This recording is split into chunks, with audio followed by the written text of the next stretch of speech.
கைலாயநாதா கங்காதரா காத்திடுவாய் நீ பரமேஸ்வரா பஸ்மம் பூசிய பரமஞானியே பயங்களை தீர்ப்பாய் பரம்பொருளே என் கதி என்ன நாரியேன் என் செயல் என்ன நான் புரியேன் ஆசையால் செய்த என் பாவம் எப்பொழுது என்னை விட்டு நீங்கும் கைலாயநாதா கங்காதரா காத்திடுவாய் நீ பரமேஸ்வரா பஸ்மம் பூசிய பரமஞானியே பயங்களை தீர்ப்பாய் பரம்பொருளே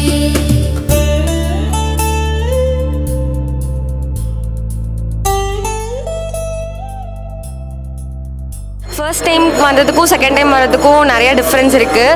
ஃபர்ஸ்ட் டைம் வந்துட்டு போனதுக்கப்புறம் செகண்ட் டைம் வரும்போது நிறைய ப்ராப்ளம் சால்வ் ஆகி ரொம்ப ஹாப்பியான மைண்ட் செட்டில் வந்த மாதிரி இருந்தது. 9 அடியில் வந்து காலபைரவர் சிலை இருக்கனால அவரோட ஸ்பெஷாலிட்டியே வந்து எவ்வளோ தூரத்துலேருந்து அவரை நம்ம பார்க்கணுன்னு நினச்சாலும் ஈவன் ரொம்ப கிராமத்துலேருந்து பார்த்தாலும் அவர் தெரிகிற மாதிரி அமைஞ்சிருக்கு. அதே மாதிரி காசியில் மட்டுமே நமக்கு கோயில் பின்னாடி மயானம் அமைஞ்சிருக்கும்.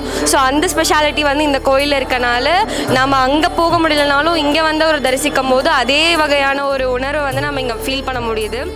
கரம் நீட்டுவார் யாரோ முடிவில்லா துயரில் முக்தி தருபவர் யாரோ